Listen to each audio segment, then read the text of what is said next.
Assalamualaikum warahmatullahi wabarakatuh. Kami dari kelompok 8 akan mempresentasikan akuntansi manajemen pertemuan kali ini, yaitu pertemuan cost volume profit analysis.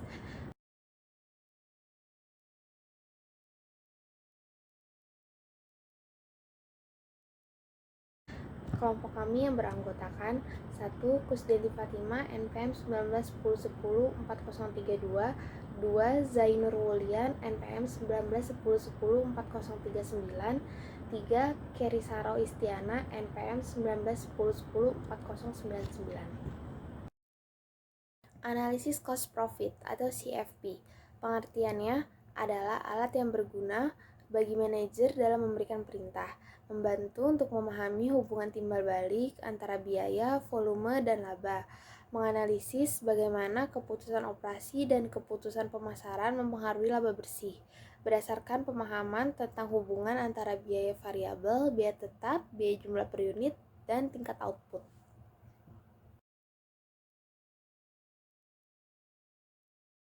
Manfaat analisis cost variable profit atau CFP. 1. Analisis CFP memberikan pemahaman yang jelas dan sederhana tentang tingkat penjualan yang tidak diperlukan untuk mencapai break-even point atau titik impas, yaitu tidak untung, tidak rugi. 2. Analisis CFP membantu manajemen untuk memahami perbedaan biaya pada berbagai tingkat volume, baik produksi maupun penjualan. 3. Analisis CFP membantu manajemen untuk menganalisis keberlangsungan sebuah bisnis, apakah lebih baik memberhentikan aktivitas bisnisnya atau tetap melanjutkan aktivitas bisnisnya dengan rugi pada masa-masa sulit. 4. Menganalisis pengaruh perubahan dalam biaya tetap dan variabel untuk membantu manajemen menentukan tingkat produksi yang optimal. Rumus analisis cost volume profit atau CFP.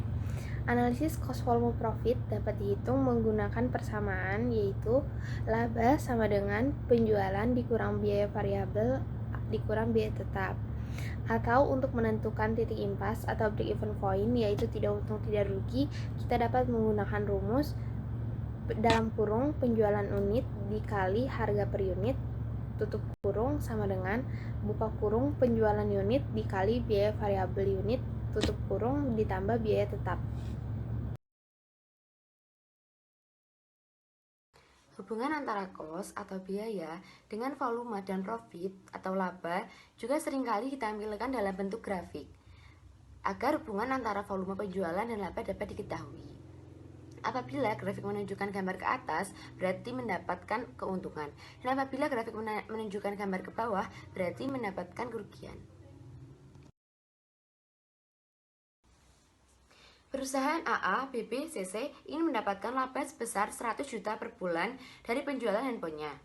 Kapasitas produksi per bulannya adalah 5.000 unit handphone dengan biaya tetapnya yaitu 30 juta dan biaya variabelnya yaitu 1 juta per unit. Berapakah harga per unit yang harus dipatok oleh perusahaan AA, BB, CC ini?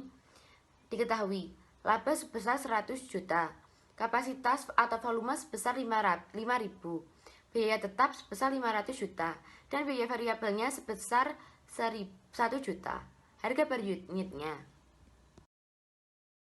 Penyelesaian, yaitu dengan cara mengkalikan penjualan unit dikalikan harga per unit, sama dengan penjualan unit dikalikan biaya variabel ditambah biaya tetap ditambah berapa yang diinginkan. 5.000 dikali HPU sama dengan 5.000 dikali 1 juta ditambah 500 juta ditambah 100 juta. 5.000 HPU sama dengan 5 miliar ditambah 500 juta ditambahkan 100 juta. 5.000 HPU sama dengan 5 miliar 600 juta. HPU sama dengan 5 miliar 600 juta dibagikan dengan 5.000. HPU sama dengan 1 juta 120 ribu.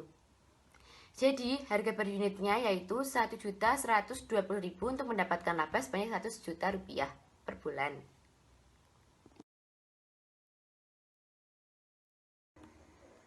Analisis tidak impas atau break even point atau BEP, pengertiannya yaitu titik di mana biaya dan pendapatan adalah sama, tidak ada laba maupun rugi pada titik impas. Titik di mana total pendapatan sama dengan total biaya, dengan kata lain, laba sama dengan 0.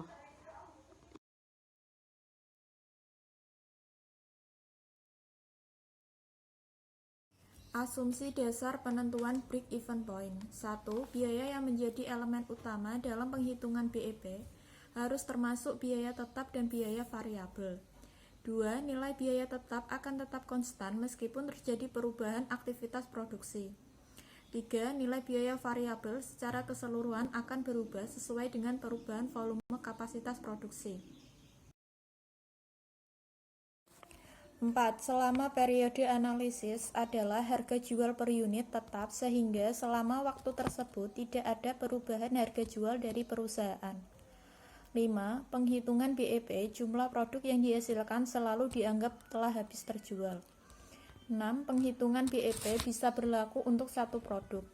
Namun jika perusahaan memproduksi banyak produk, maka diperlukan perimbangan hasil penjualan pada setiap produk. Manfaat analisa break-even point.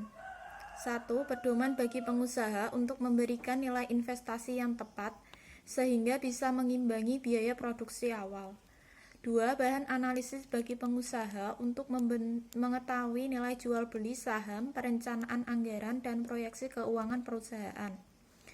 3. Patokan dalam menentukan margin agar perusahaan memperoleh keuntungan bukan kerugian. Pembentuk BEP yaitu biaya tetap, biaya variabel, harga jual, dan pendapatan. Perhitungan analisis break-even point. Metode persamaan dalam persamaan terdapat dua pendekatan, yaitu 1. Pendekatan pendapatan operasi penghasilan, sama dengan pendapatan penjualan dikurangi beban variabel dikurangi beban tetap. Persamaan ini dapat diperluas lagi menjadi penghasilan operasi dikurangi sama dengan harga jual dikali jumlah unit dikurangi biaya variabel per unit dikali jumlah unit dikurangi jumlah biaya tetap. B. Pendekatan margin kontribusi. Margin kontribusi adalah pendapatan penjualan dikurangi biaya variabel tetap. Pada titik impas, jumlah margin kontribusi setara dengan beban tetap. BEP per unit sama dengan biaya tetap dibagi margin kontribusi unit. Metode grafik biaya volume laba dapat digambarkan secara grafik dengan menyiapkan grafik biaya volume laba. Grafik biaya volume laba menekankan hubungan biaya volume laba pada berbagai tingkat aktivitas. Sekian presentasi dari kelompok kami, kurang lebihnya kami mohon maaf. Wabillahi wal taufiq wal hidayah. Wassalamualaikum warahmatullahi wabarakatuh.